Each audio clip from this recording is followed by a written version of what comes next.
En el regreso a clases, tu futuro no se detiene. Unidos, sociedad, gobierno y medios de comunicación, llevamos la escuela a tu televisión, lunes a viernes desde las 8 de la mañana. Así, seguirás estudiando desde educación inicial hasta bachillerato, mientras podemos estar juntos otra vez. Consulta las guías para saber en qué canal y a qué hora le toca a tu nivel escolar y no te pierdas ni una clase, porque podemos estar a distancia, pero siempre estamos unidos. Gobierno de México.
Muy buenas noches.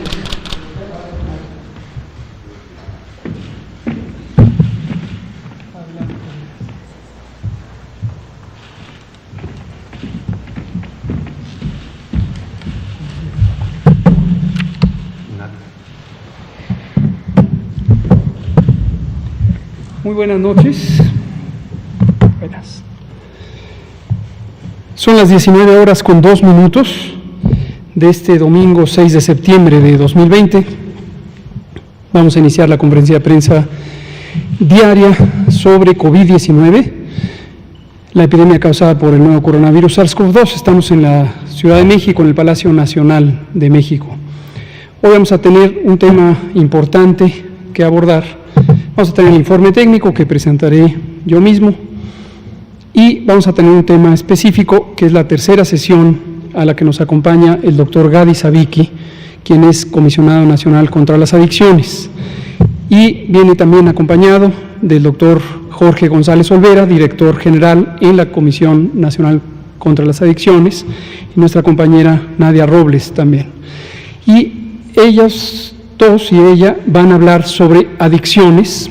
Ya tuvimos una sesión donde abordamos otras adicciones, específicamente el alcohol, y la segunda sobre el tabaco, exactamente hace una semana.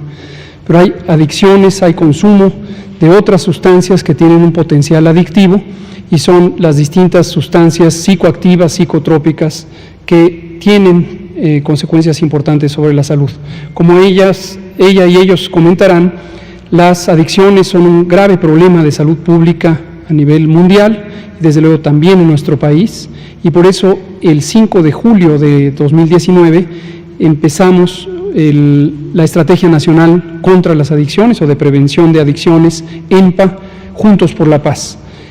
Y esta estrategia ha continuado activa durante el periodo de la epidemia. Desde luego hemos tenido que hacer algunas adaptaciones para limitar las actividades que implicaban en su momento contacto entre personas, pero ha seguido la estructuración de múltiples mecanismos de vinculación social con los propósitos de reconstruir el tejido social y lograr tener espacios de bienestar que ayude a que haya condiciones favorables para que las personas, en particular jóvenes, hombres y mujeres, no tengan este fuerte impulso que les lleva a enrolarse con las adicciones, el consumo de sustancias, consumo que después puede también estar ligado a consumo excesivo y a adicciones.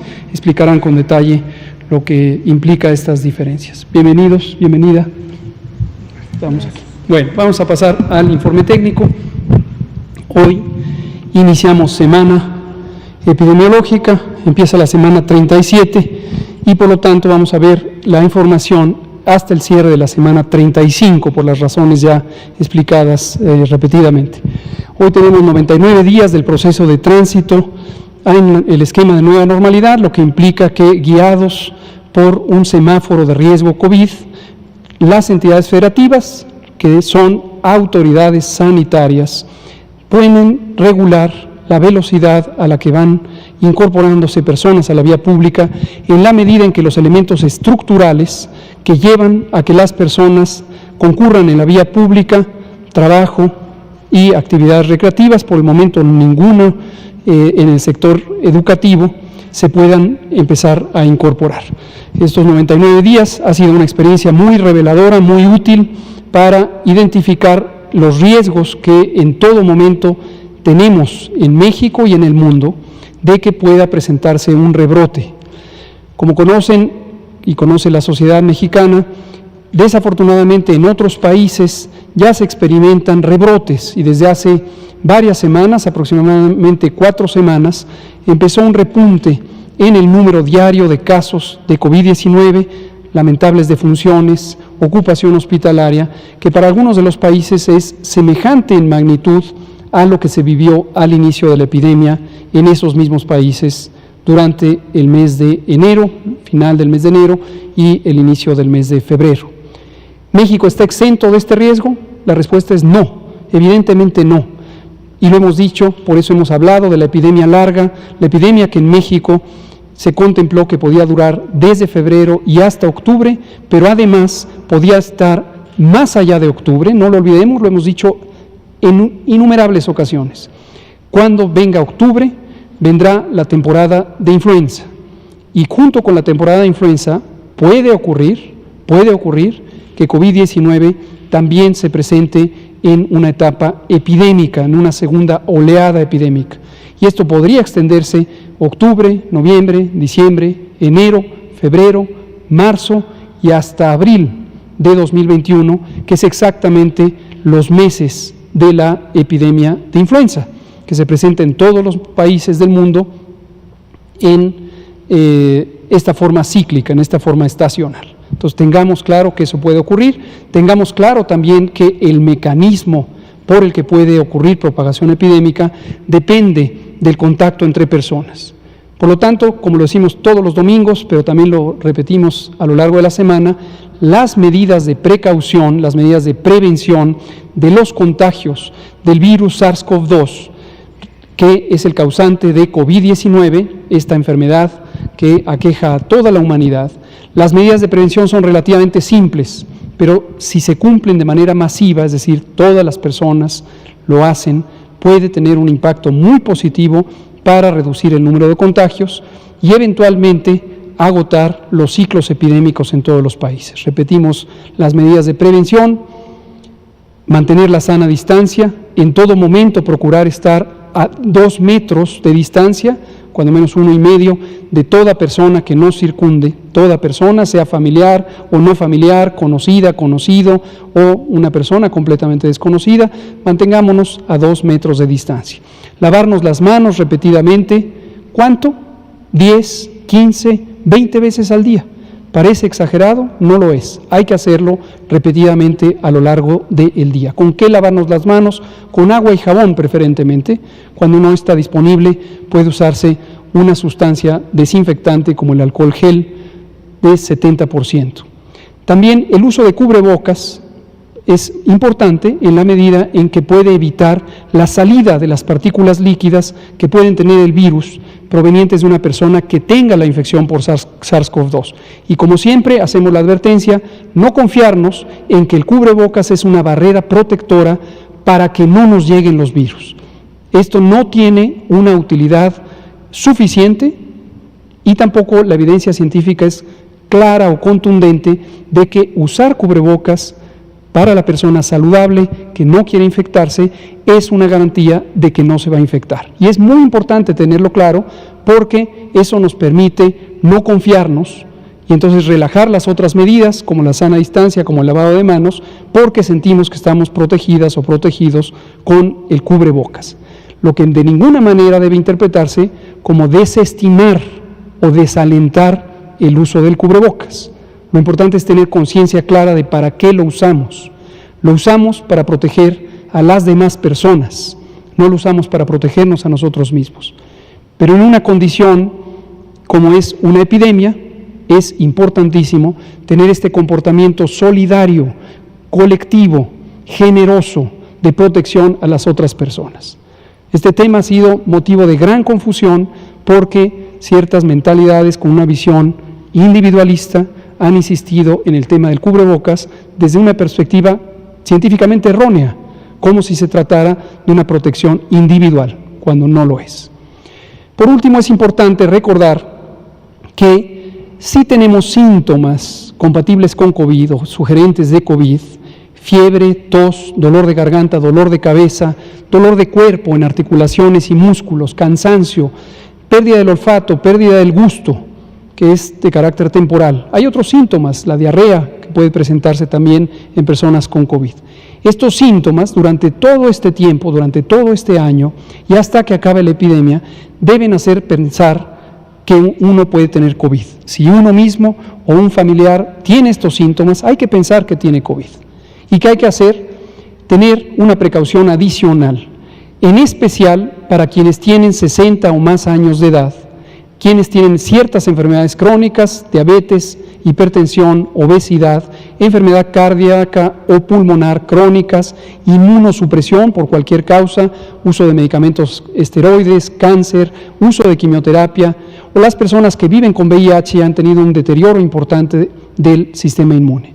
Todas estas personas, si presentan estos síntomas, deben tener la conciencia de que es muy importante acudir lo más pronto posible a un hospital, a una clínica para ser evaluados.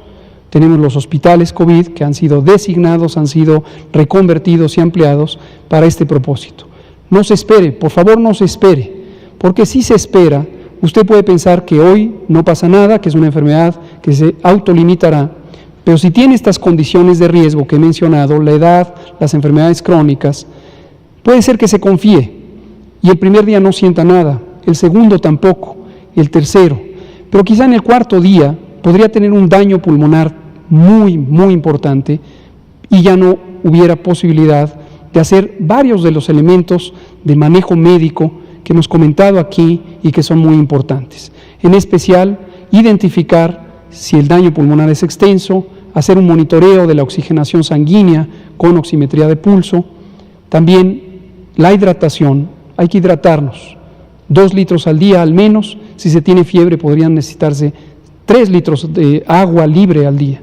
Controlar correctamente y de manera estricta las enfermedades crónicas, el nivel de azúcar en la sangre en las personas con diabetes, la presión arterial en personas con hipertensión. Y además, proporcionar oxigenación con múltiples técnicas que existen antes de pensar en la intubación. Hay personas que tienen una disminución de la oxigenación sanguínea, pero todavía pueden lograr oxigenación apropiada con otras técnicas que no implican la intubación. Si eso se hace de manera temprana, aumenta la probabilidad de que COVID no sea una enfermedad fatal. Vamos a entrar entonces en el informe técnico. Por favor. Aquí tenemos la curva epidémica, ya conocida por todas y todos. Quien es la primera vez que atiende esta conferencia de prensa, recuerden que la curva epidémica es una representación gráfica del número de personas involucradas en un evento, en este caso de una epidemia, el número de casos de personas enfermas. Lo que vemos por la altura de estas líneas, que le llamamos columnas, y de acuerdo a los números que están aquí, se puede interpretar cuál es el tamaño de esas columnas y que representa el número de personas que se han identificado. ¿Cuándo? En cada una de las semanas que están ilustradas aquí. De modo que este es el tiempo y esta es la cantidad de eventos. Y lo que vemos es 3 secciones donde tenemos personas que tienen los síntomas, se les tomó una muestra de secreciones respiratorias, se analizó en el laboratorio con la técnica correcta, la PCR, y fueron descartadas. Personas que se hizo lo mismo, pero fueron confirmadas, se encontró el virus SARS-CoV-2.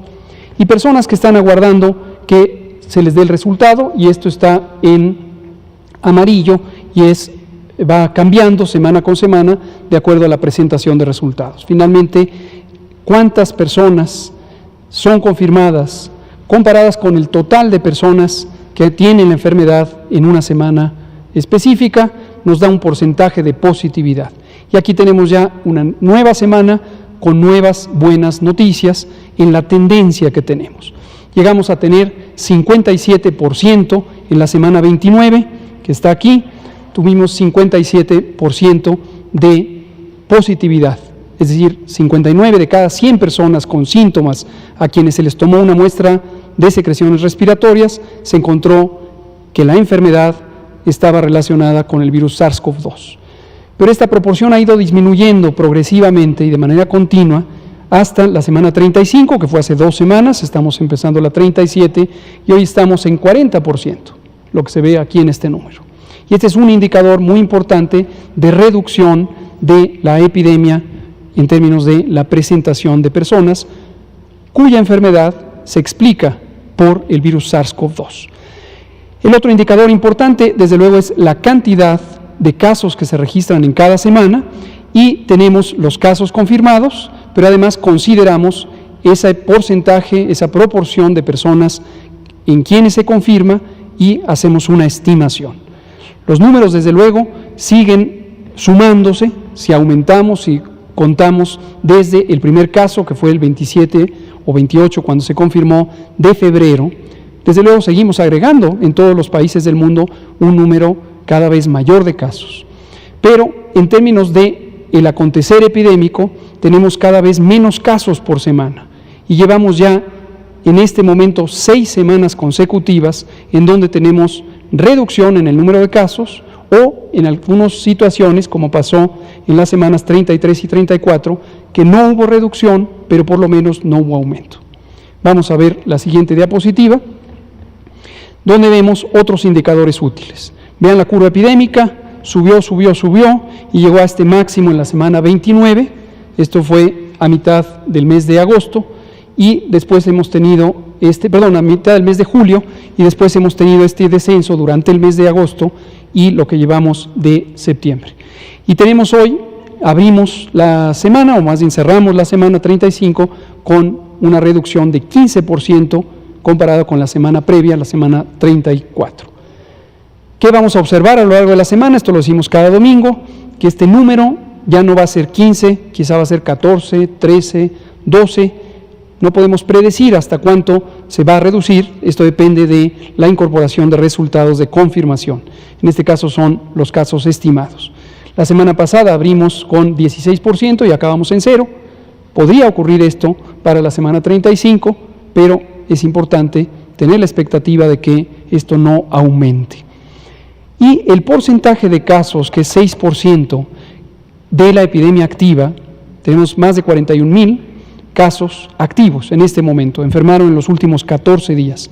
Esa es la epidemia activa. Todo lo demás es una suma histórica, pero todos los demás, el 94% restante, son personas que desafortunadamente perdieron la vida, lo cual siempre hay que lamentar y siempre hay que tener conciencia de esa trágica situación, o bien, como ocurre en la enorme mayoría, se recuperaron en 10 o 15 días, ya no contagian, ya no tienen ninguna alteración, excepto también un segmento de este número, que son las personas que tuvieron enfermedad grave, que estuvieron hospitalizadas y que han requerido un manejo médico prolongado para rehabilitación.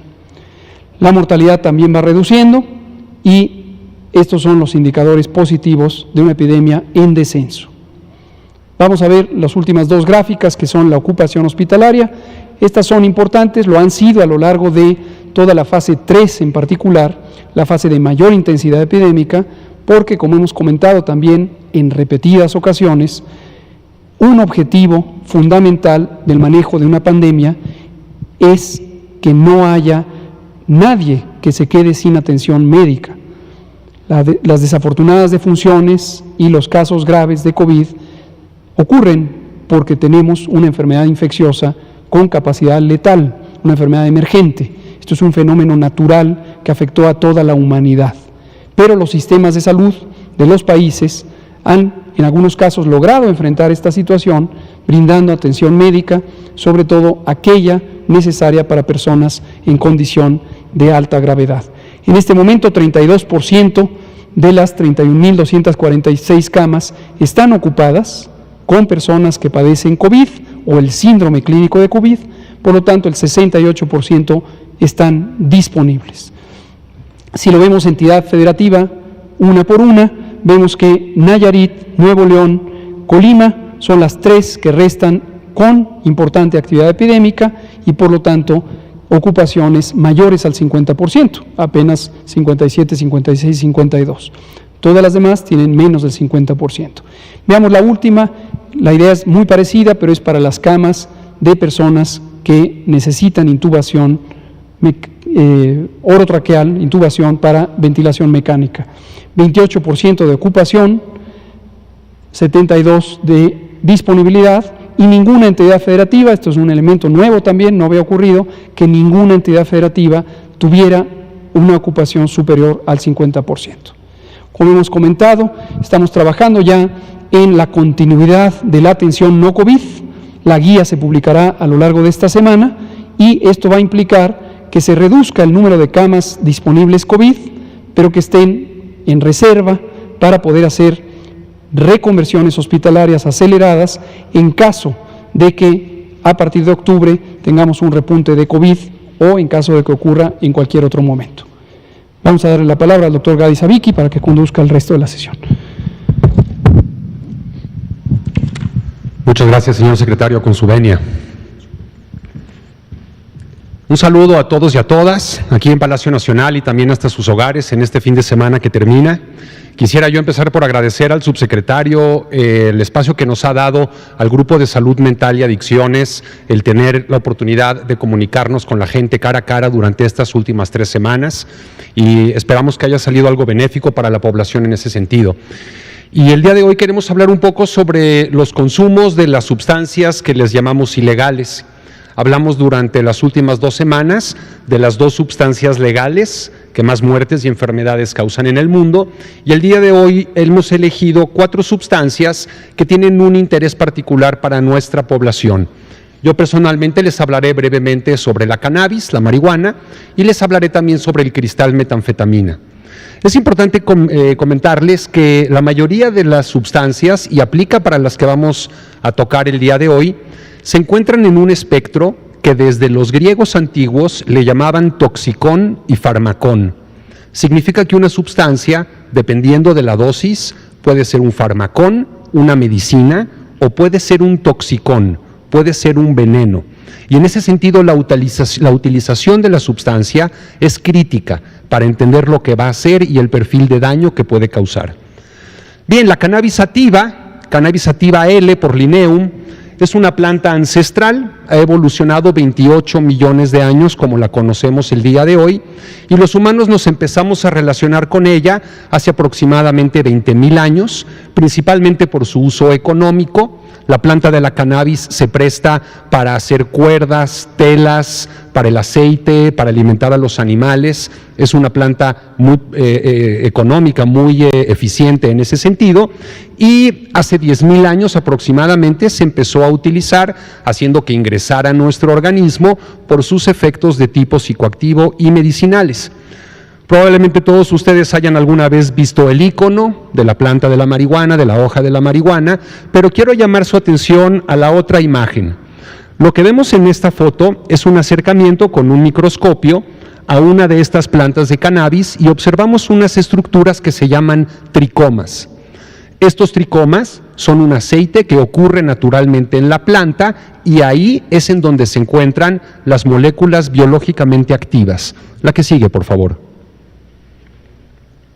Es una planta que se originó en el Cáucaso, en Asia Central, llegó al continente americano en las carabelas de Cristóbal Colón, les comentaré que las cuerdas y las velas de estas carabelas, estaban hechas de hemp, estaban hechas de cáñamo, que es la misma planta que da la cannabis. El día de hoy la planta crece y se consume de forma cosmopolita en todo el planeta, en los 5 continentes, bajo 2 rubros principales: lo que es la medicina endocannabinoide y el uso recreativo de la planta. Quiero comentar que es muy importante llamarle medicina endocannabinoide, porque a los científicos la fascinación que nos ha causado esta planta durante las últimas décadas, pues no tiene que ver necesariamente con la planta per se, porque la planta lo que nos ha llevado a descubrir es el sistema cannabinoide que tenemos todos los seres humanos. Todos desde que nacemos tenemos receptores específicos para estas moléculas. Y en ese sentido, lo increíble es nuestro sistema cannabinoide. Ahora resulta que la llave maestra para este sistema está contenida en la planta. El día de hoy en todo el planeta estamos investigando muy arduamente en todas las universidades, todos los hospitales del mundo este receptor, porque cada vez se acumula más evidencia. El día de hoy es francamente abrumadora en cuanto a que la cannabis bien utilizada tiene algunas ventajas y algunas propiedades médicas realmente únicas, incluso frente a la reacción inflamatoria provocada por la COVID. Y es importante platicar de la cannabis también y de lo que tiene que ver con la prohibición de los vapeadores, de los dispositivos para vaporizar nicotina o cannabis, porque hay un elemento importante también referente a la cannabis, que habitualmente se fuma o se come, pero también puede ser vaporizada en estos nuevos dispositivos electrónicos. Y algo que hemos aprendido de cuando la tecnología ingresa al mundo de una sustancia es que tiende a empeorar las cosas. Por ejemplo, en 1826, un inglés llamado John Walker, que no tiene nada que ver con el del whisky, inventó los fósforos de fricción. Hasta ese momento no había cómo encender fuego de manera inmediata. Adivinen quién propulsó este invento: la industria tabacalera. Y efectivamente, a raíz de la invención de los fósforos, el consumo de tabaco se volvió algo totalmente disponible para la gente en cualquier momento y explotó. De la misma manera les comentaré que un irlandés que se llamaba Francis Rint, en 1844, inventa la jeringa hipodérmica.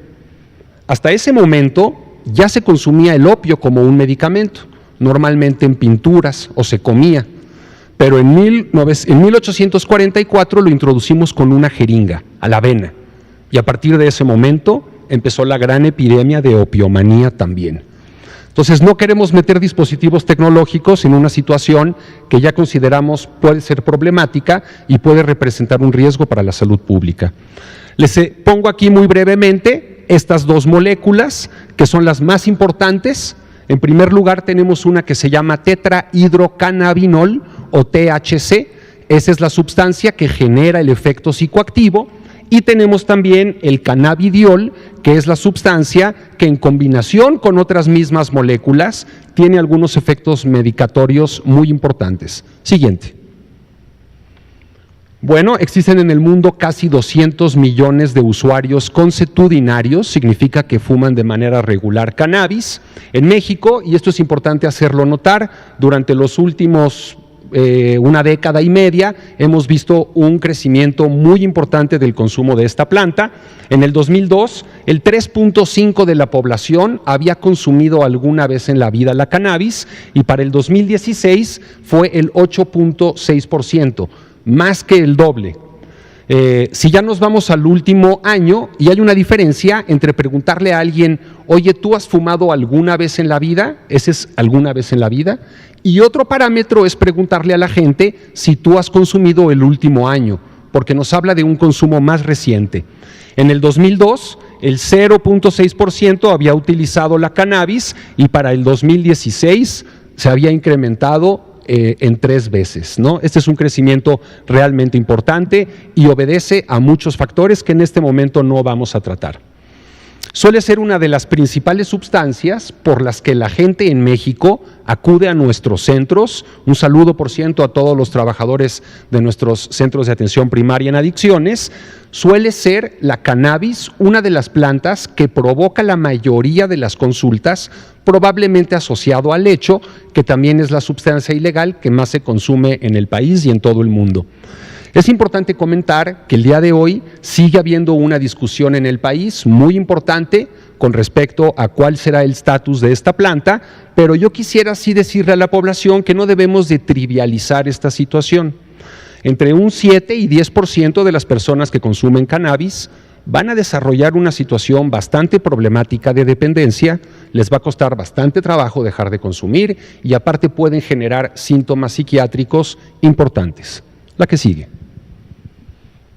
Quiero comentar que desde los 3 poderes de gobierno, en esta administración se ha hecho un esfuerzo increíblemente profesional, técnico, exhaustivo. Quiero comentar que, por ejemplo, la oficina de la abogada general, de la maestra Lecuona, ha sido increíblemente persistente y efectiva para poder emitir un reglamento que ha sido publicado. Este es uno de los reglamentos más vanguardistas, más progresistas y más humanos en el mundo con respecto al manejo medicinal de la cannabis. Muy importante hacerles comentar, y me recuerda el COVID, todos vamos a estar expuestos, pero si tenemos más de 60 años, la enfermedad es mucho más grave.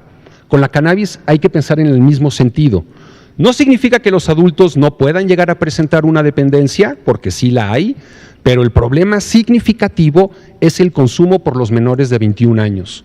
El cerebro se está cableando en ese momento, se está plastificando, decimos en neurofisiología, y es muy importante que los niños, las niñas y los adolescentes no tengan contacto con esta planta porque no es inocua para ellos. Finalmente queremos comentar que el día de hoy se está discutiendo en los parlamentos de nuestro país de manera muy activa, se está reactivando esta discusión que es importante darla de cara a la nación, y para nosotros lo que nos queda muy claro es que más allá de los intereses comerciales, más allá de cualquier otra situación, nosotros tenemos que salvaguardar como bien superior la salud pública. Bien, la que sigue. Les voy a hablar en este momento de la segunda sustancia. Este es particularmente importante, compañeros y compañeras. Hay un grupo de sustancias que pertenecen a un grupo de moléculas llamadas feniletilaminas. Es un grupo muy grande de sustancias que se utilizan en la industria y que son componentes importantes de medicamentos y sustancias psicoactivos. Estas feniletilaminas tienen usos legítimos, se utilizan en la medicina todos los días en todo el planeta y también desafortunadamente se pueden desviar para convertirse en psicoestimulantes de uso patológico. Este que ven ustedes aquí a la derecha es una imagen de la planta que en el oriente se llama mahuang, se conoce como la uva de mar también, es un arbusto como un mangle, y de este sale, de esta planta que se llama efedra, la que sigue por favor, nosotros obtenemos una sustancia que se llama efedrina. De esta efedrina también proviene el cristal metanfetamina, con un proceso que se puede hacer de manera más o menos sencilla en algo que se conoce como laboratorio de sótano. Aquí les pongo una foto interesante de hace 100 años de estos productos que eran utilizados. Quiero comentarles, por ejemplo, que la Segunda Guerra Mundial se peleó por todos los ejércitos bajo el efecto de las anfetaminas, porque esta droga hace de un ser humano un soldado que no come, que no duerme y que está lo suficientemente enardecido y estimulado para salir al campo de batalla. El presidente Calderón prohibió la pseudoefedrina durante su mandato y esto no ha reducido en absoluto la síntesis de esta sustancia en nuestro país, porque aparte los químicos han aprendido que si no tenemos la efedrina podemos utilizar alguna otra molécula similar para sustituirle. Y por eso está el día de hoy en todos nuestros puertos y fronteras, con nuestras instituciones como la Guardia Nacional, las Fuerzas Armadas, los 3 niveles de gobierno, de la Secretaría Pública de Seguridad y Protección Ciudadana, tienen la dificilísima tarea de frenar la entrada de estos precursores y de los precursores en un juego como del gato y el ratón. Por eso lo pongo así. Debo de comentar que esta sustancia, el cristal metanfetamina, se está convirtiendo en una situación bastante delicada en nuestro país, nos preocupa, se está consumiendo en lugares, la que sigue, en donde anteriormente no los veíamos, y esto también aparece en el reporte de la Organización de las Naciones Unidas para las Drogas y el Crimen, que reporta que en el mundo estamos virando el consumo de las sustancias. Las poblaciones tienden a elegir drogas más baratas y más potentes, y esto es muy peligroso, sobre todo en los países en desarrollo, como el nuestro, porque hay una vulnerabilidad incrementada. Hemos visto, por ejemplo, que anteriormente la metanfetamina se consumía en algunos lugares donde había turismo, en algunos lugares de la frontera norte, pero el día de hoy, con cierta inquietud, hemos visto que en el norte del país, en donde hay fábricas maquiladoras, pues parte de las personas que trabajan ahí consumen estas drogas para poder trabajar más. También hemos visto jornaleros, personas que trabajan en el campo, que para esta dura faena, pues también consumen estas metanfetaminas, y preocupa. En el 2002 era 0.1% de la población que había estado en contacto con esta droga, y para el 2016 es el 0.9%. Muy probablemente, de manera especulativa, yo les diría que si hoy checáramos este número, tendríamos más consumo de anfetamina que el 0.9%, y yo quiero decirles a todos los estados de la República que frecuentemente nos están hablando con preocupación de lo que sucede, que yo no puedo venir aquí a ustedes nada más a hablarles del problema. La solución es la Estrategia Nacional para la Prevención de las Adicciones, Juntos por la Paz. Desafortunadamente, una parte importante de los usuarios van a requerir de un tratamiento largo, costoso y difícil, y por eso la apuesta es que tenemos que proteger a los niños y a las niñas, a los jóvenes, a las adolescentes de este país, para que no empiecen a consumir. Si queremos hablar de aplanar una curva, esta es muy importante. Necesitamos evitar que los jóvenes se pongan en contacto con esta sustancia, que es muy adictiva, genera muchos síntomas psiquiátricos y genera sobredosis de manera muy importante. A continuación, el doctor Jorge González les va a hablar sobre otro par de sustancias y al final, si ustedes gustan, haremos alguna respuesta a sus preguntas. Por favor, doctor González. Muchas gracias. Muchas gracias, doctor Sabiki. Muchas gracias, doctor Hugo López-Gatell.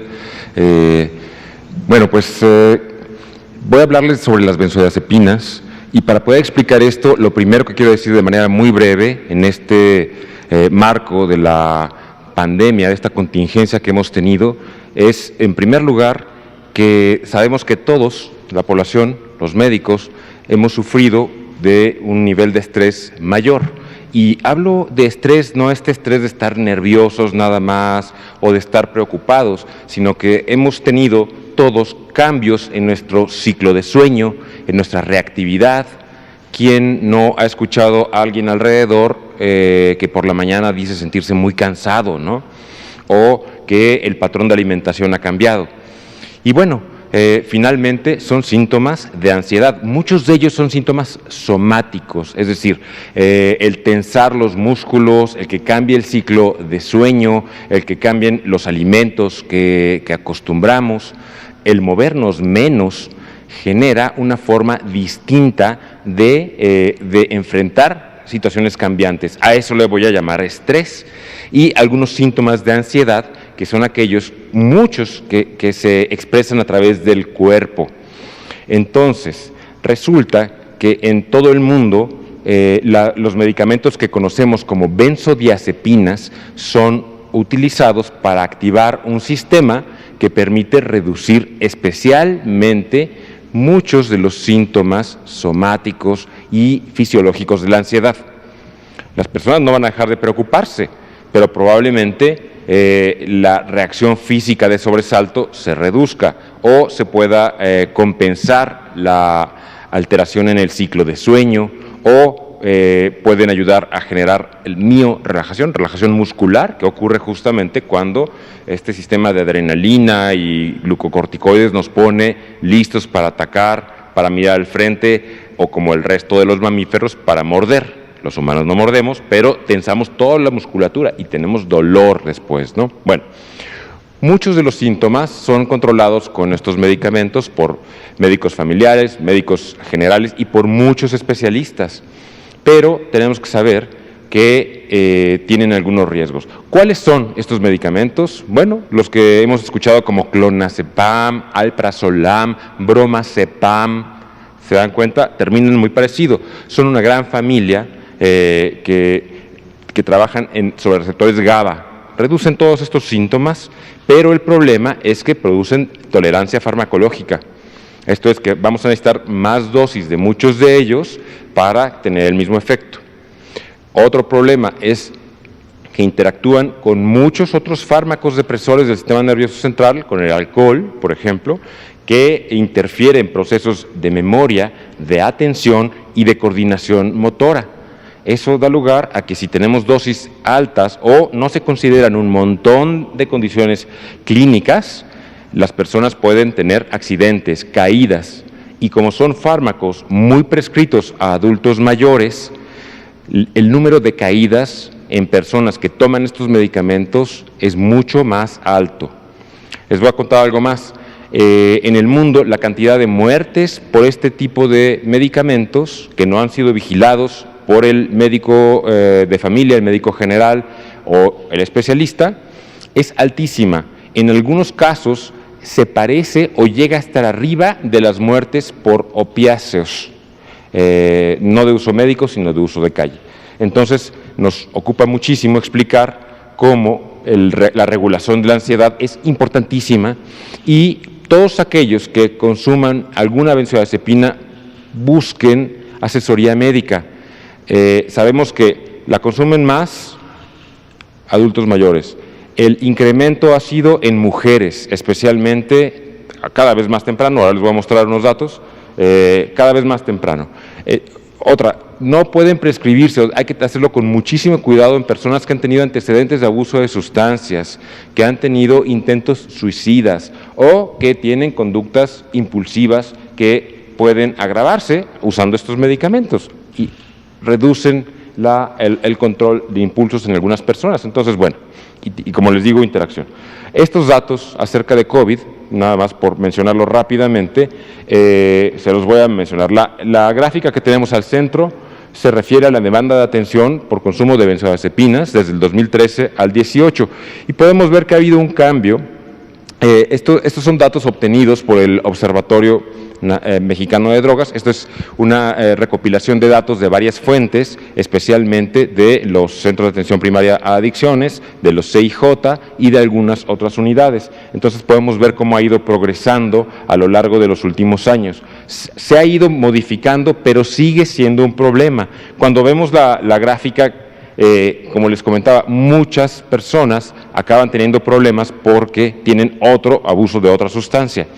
Y aquí podemos ver el consumo de benzodiazepinas. Esto es un dato de la ENCODAT de hace unos años, en donde vemos que muchas personas la combinan con metanfetaminas, con heroína, con crack, cocaína y marihuana. Son usuarios que venían a pedir ayuda por benzodiazepinas. Al final nos damos cuenta que se ha complejizado el problema, seguramente no pudieron regular su ansiedad, ¿no? Y durante el último año, quienes han tenido uso comórbido han sido especialmente para estas dos sustancias, para marihuana y para cocaína. Y durante esta contingencia, ¿qué ha ocurrido? Bueno, la demanda de atención por consumo de benzodiazepinas desde enero hasta julio de este año ha ido decayendo. Sin embargo, sabemos que tiene que ver que la atención presencial en los centros ha sido menor porque no estábamos guardando distancia social, la sana distancia.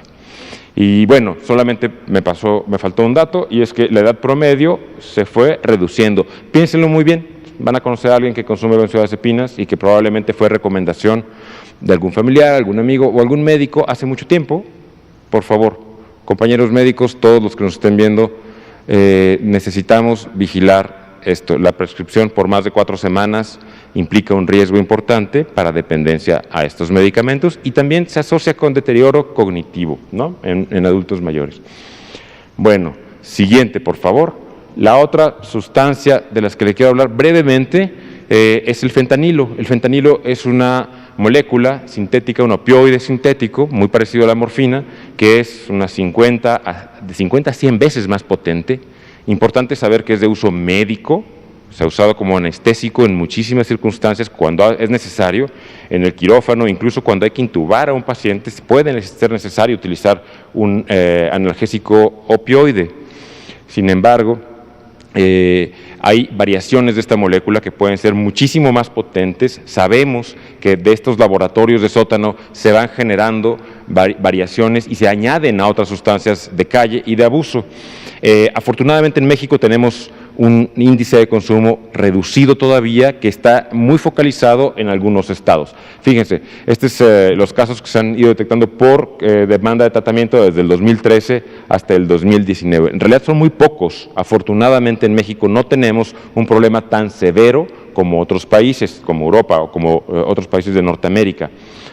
Sin embargo, podemos ver cómo están los casos por estado, los estados que tienen más consumo, obviamente los fronterizos, Baja California, Hidalgo, Sonora, y sabemos que en el mundo el riesgo de utilizar estos fármacos que se meten con nuestro sistema opioide es un sistema importantísimo, sirve para regular emociones, sirve para regular el dolor y el dolor emocional que se padece en aislamiento social por los receptores Mu y receptores kappa, otros opioides. Entonces es importante saber por qué se usan, por qué la exclusión social acaba siendo protagonista de los problemas asociados con estas sustancias.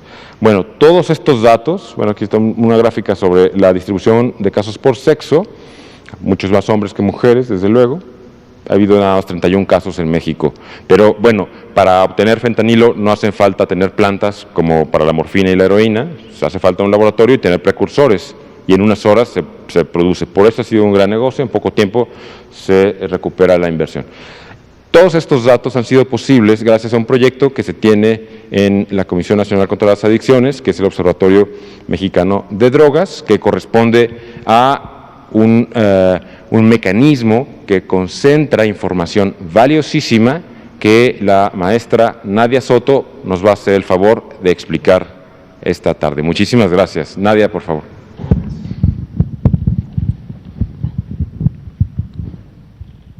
Muchas gracias, doctor.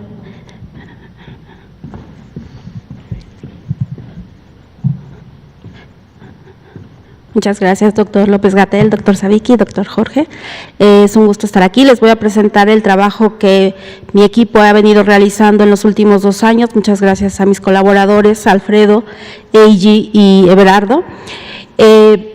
Nosotros coordinamos las acciones del Observatorio Mexicano de Drogas desde la Comisión Nacional contra las Adicciones y ha sido una preocupación específica de esta administración poder generar información que sea sólida, que sea confiable, que sea eficaz, que esté actualizada, pero sobre todo que sea completamente transparente.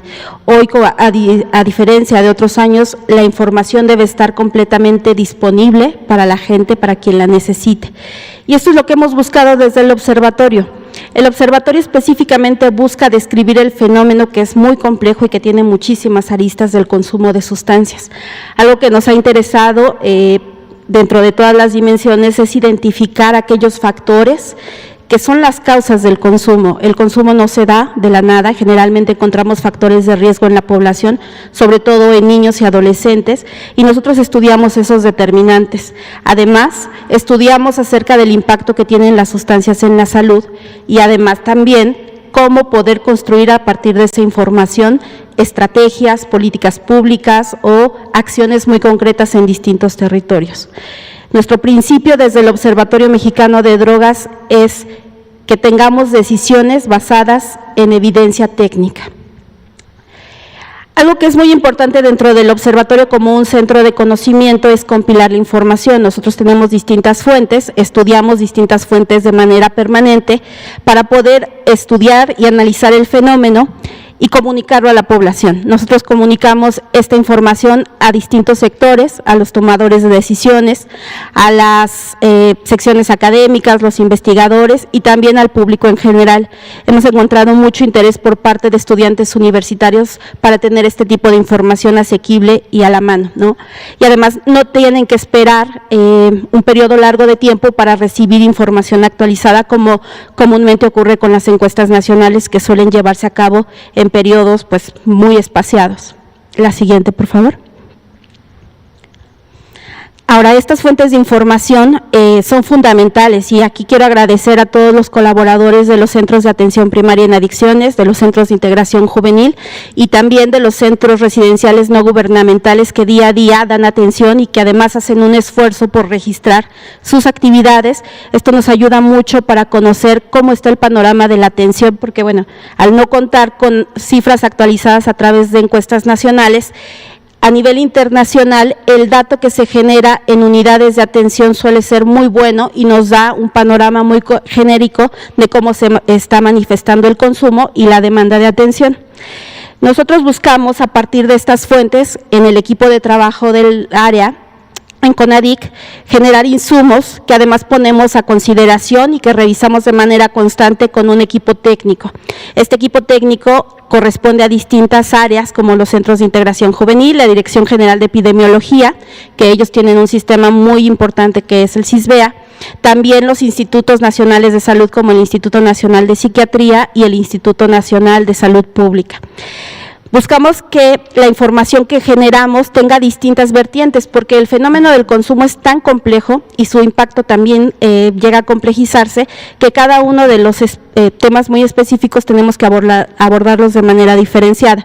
Por ejemplo, hablamos de prevalencias de consumo, algunos datos que ya les estuvo compartiendo el doctor Jorge Julio, la demanda de atención, las características del consumo problemático, las urgencias, los egresos hospitalarios, el fenómeno de las nuevas sustancias psicoactivas que están apareciendo a nivel mundial y que también se empiezan a identificar en México.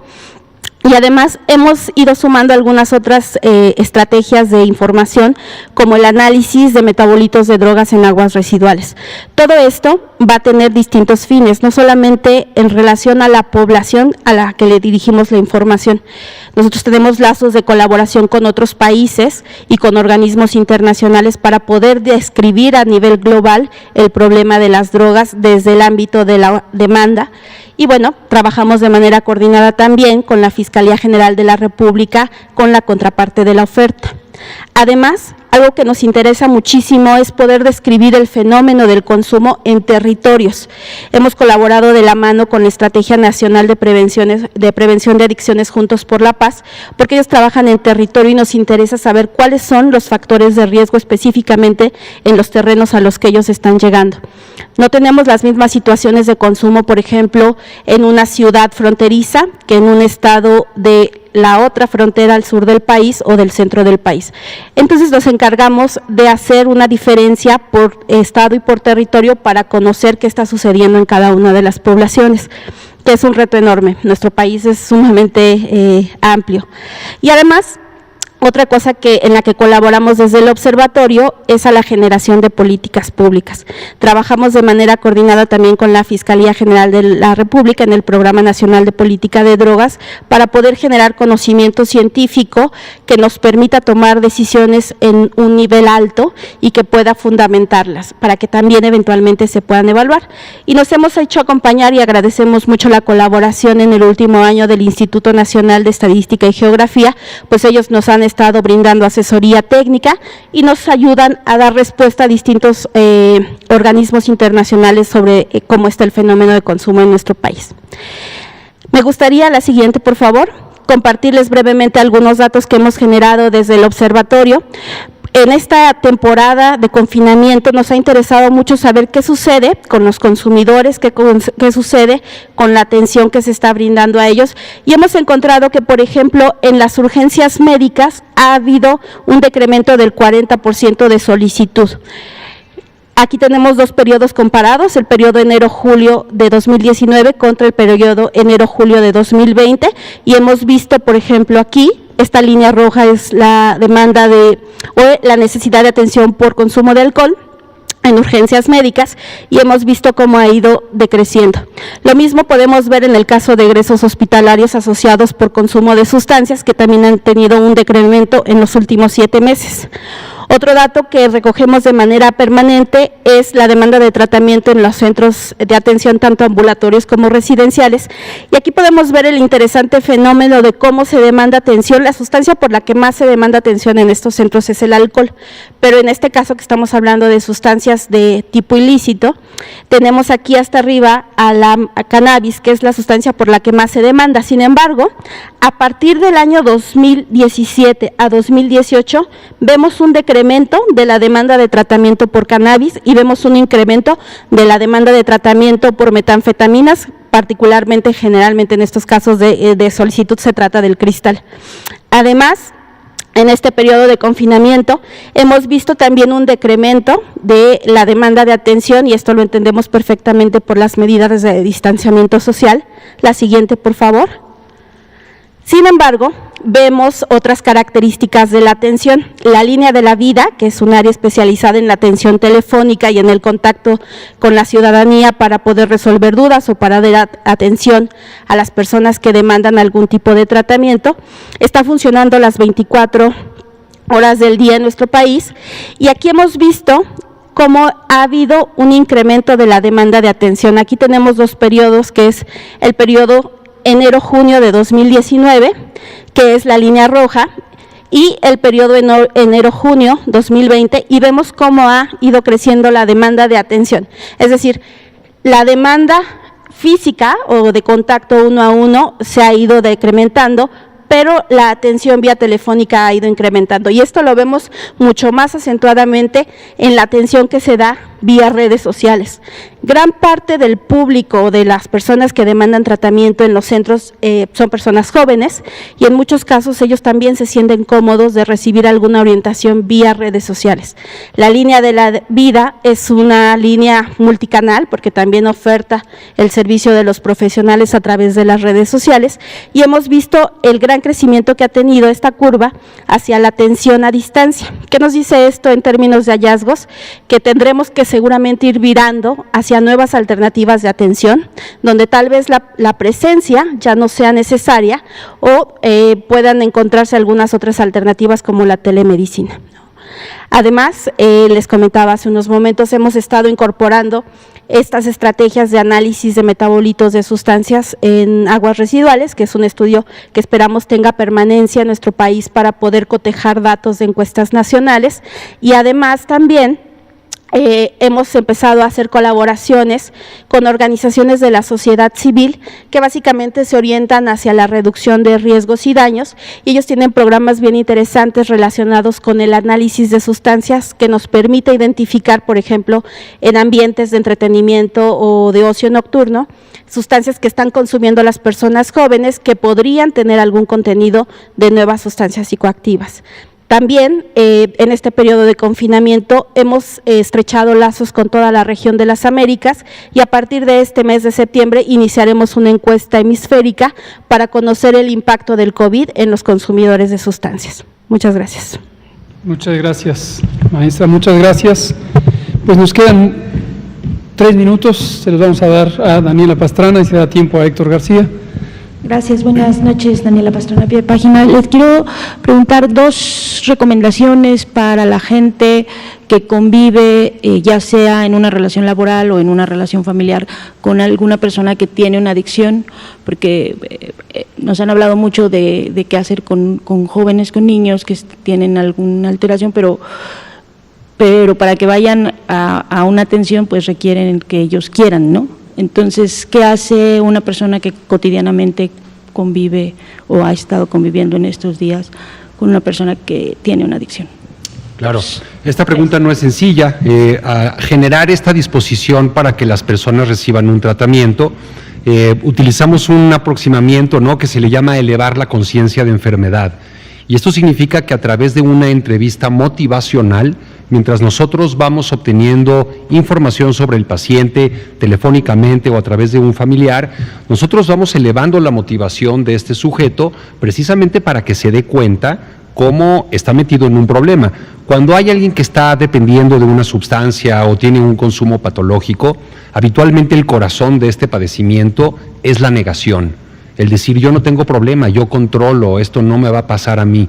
Entonces sí creo que es muy importante el poder hacer una confrontación gentil con nuestros familiares, con nuestros compañeros de trabajo, y si vemos de que, bueno, están tomando sanlunes o que llegan en estado etílico o que se quedan dormidos porque están tomando alguna otra sustancia, hay que invitarles a que se traten. Esto es un padecimiento que no debe ser visto como un vicio o como una falla moral, es uno más de los problemas de salud mental y por eso lo estamos integrando en la Comisión de Salud Mental y Adicciones.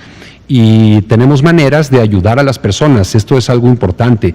Si bien no tenemos una bala de plata para terminar con la dependencia, sí tenemos tratamientos multifactoriales que son bastante exitosos para que en primera instancia la gente deje de consumir y en segunda instancia se reincorpore a una vida productiva. Muchas gracias. Último minuto para Héctor García. Sí. Gracias, subsecretario. Rápidamente, ¿hay la percepción ciudadana, poblacional, de que los portadores del COVID-19 y hospitalizaciones son de los estratos más humildes de la sociedad mexicana? De acuerdo con los registros del Sistema Nacional de Salud, ¿son coincidentes o ustedes tienen otros datos? Gracias. Gracias. En general, todos los problemas de salud pública afectan en mayor grado a las personas en los sectores o segmentos socioeconómicos más desfavorecidos. Esto es una realidad histórica. El propio Hipócrates, quien ha sido considerado, estamos hablando del siglo IV antes de Cristo, fue considerado uno de los elementos pilares de la construcción de la medicina y también de la salud pública y la epidemiología, y ya describía que la desigualdad social es un determinante fundamental de la insalubridad, por múltiples razones. Esto no ha cambiado, imagínense, desde el siglo IV antes de Cristo, pero sí ha sido ampliamente negado por distintos intereses que han mantenido sociedades desiguales, sociedades injustas, sociedades en donde existe, como en México, una gran cantidad de personas que no tienen los elementos básicos de sustento económico, financiero, de bienestar. En México la mitad de la población vive en condiciones de pobreza. Esto es producto de un modelo económico muy causante de desigualdad, de falta de acceso a los elementos de bienestar.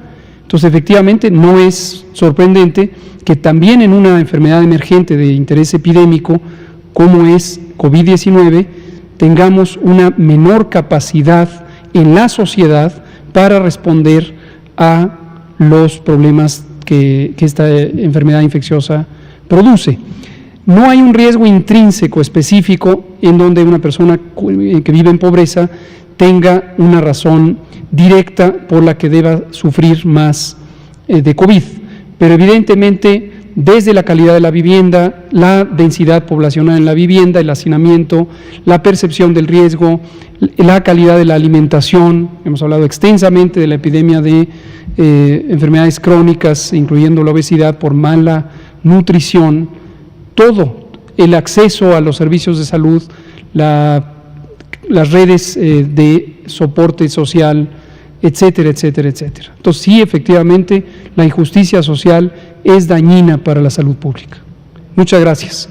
Aquí terminamos. Muchísimas gracias a nuestros queridos y queridas adictólogas y adictólogos, y seguiremos pidiéndoles que vengan a iluminarnos. Muchas gracias. Gracias, muy buenas noches.